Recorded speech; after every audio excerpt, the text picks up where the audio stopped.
The video footage you're about to see is a reconnaissance photo flight that we took on September 4th, 2019. One of the first things we noticed when crossing the Bahama bank was that the water was an eerie sand color. And so what we thought was that the sand had pushed out, but that's not the case. Those are oil streaks on the water. Now if you look off in the distance in this shot, you can see Great Sail Key. Now we make this passage all the time, but as you can see by the color of the water, a banks crossing at this time would be just inconceivable. Approaching the Treasure Cay Airport, as you can clearly see, the runway is not underwater. It is landable, but there are no reporting facilities at this airport, obviously. We watched these two aircraft land and back taxi, despite the reports on the internet. Running down the Boodle Highway, you can see that it's open and clear all the way down to where past the ferry dock. Now the ferry dock was fully operational. We saw boats going in and out of there.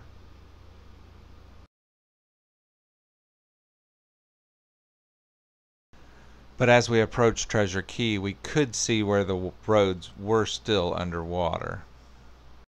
As we approach Treasure Cay for the first time, you can see the marina directly at the bottom of the screen, and then you can see the out island and the fingers just to the left. What I need you to keep in mind though is that these aerial photos were shot mostly for the Treasure Cay residents and people who owned homes here, who have not gotten any video footage back via the regular media outlets, who are showing mostly Marsh Harbor.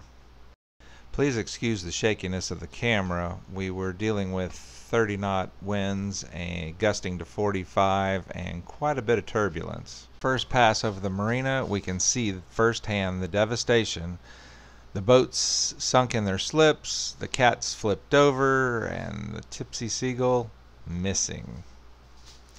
Out on the point, quite a few of the homes are still standing, surprisingly, but most of them sustaining some kind of damage in one form or another. If you look in the background, you can see the trees are all leveled, flat, heading straight towards that house that's been removed clean from its foundation. This is the Treasure Cay golf course. You can see where it's flooded in a few places, and as is the road that goes back to the gas station. As we approach the circle, you can see the villas. The first two rows of villas are currently underwater, with the last two rows towards the street sustaining mostly roof damage.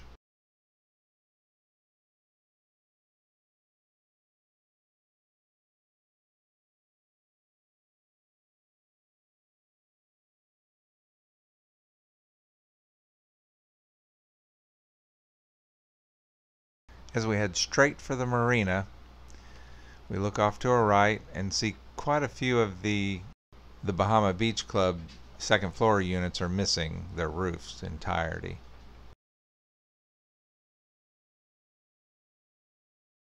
Making another run at the marina, we realize that our iconic Tipsy Seagull is not standing.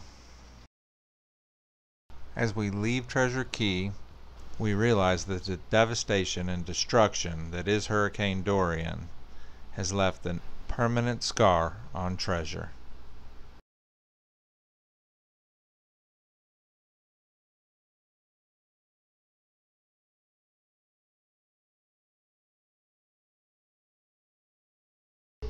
As we depart our second home of Treasure Cay, we pass by Green Turtle.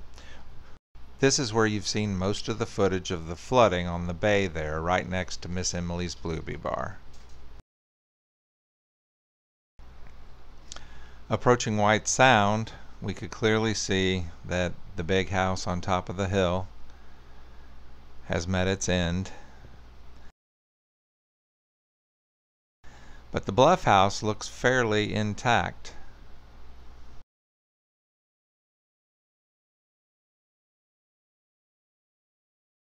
As we head back to the States, we realize there was one section we missed, and that is affectionately called the villages.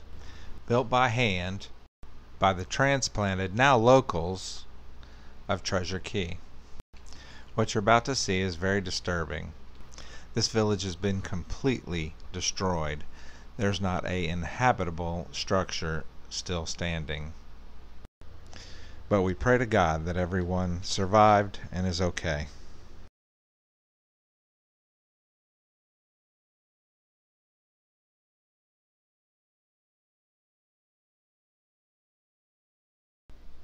Treasure Key has been an integral part of our lives for over 30 years.